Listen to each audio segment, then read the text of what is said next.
करिश्मा व विशाल के शादी की रिसेप्शन पार्टी चल रही थी।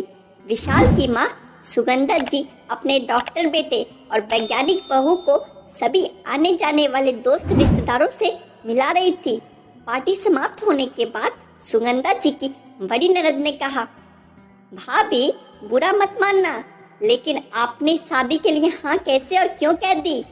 कहाँ अपना स्मार्ट गोरा चिट्टा बेटा और कहाँ ये मिडिल क्लास घर की सावली छोटे कद की लड़की?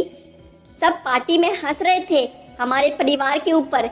मिसेस शर्मा ने तो ये तक कह दिया कि लगता है विशाल में कोई अंदरूनी कमी है जो ऐसी लड़की से शादी कर ली। राजीव बेटा बुरा मत मानना, मैं तुम्हारे सबके भले के लिए कह रही हूँ। तुम्हें ऐसा क्या दिखा इस लड़की में जो तुम इसकी तरफ आकर्षित हो गए?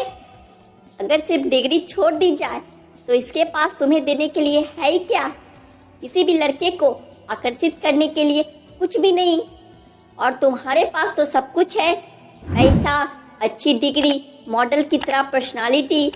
तुम्हें तो एक से एक सुंदर पढ़ी लिखी अमीर लड़कियां मिलती, फिर तुमने ये फैसला क्यों लिया?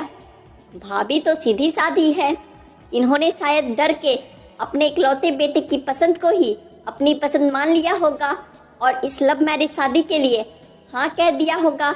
लेकिन तुम दोनों में फर्क तो जमीन आसमान का है। इतनी बातें सुनकर करिश्मा की आंखें नम हो चुकी थी कि तभी विशाल ने करिश्मा का हाथ पकड़ते हुए कहा, बुआ आप ठीक कह रही है। पास से देखने वालों की नज़र में हम दोनों में जमीन आसमान का फर्क हो सकता है, लेकिन जब आप दूर की नज़र से देखोगी तब हम दोनों क्षितिज की तरह आपको नजर आएंगे, जहां धरती और आसमान दोनों ही मिले हुए दिखते हैं।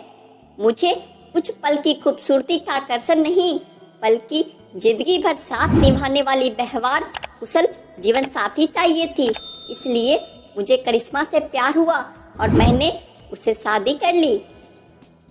विशाल की बातें सुनकर उसकी बुआ कुछ ना कह सकी, बस चुपचाप वहां पर से चली गई।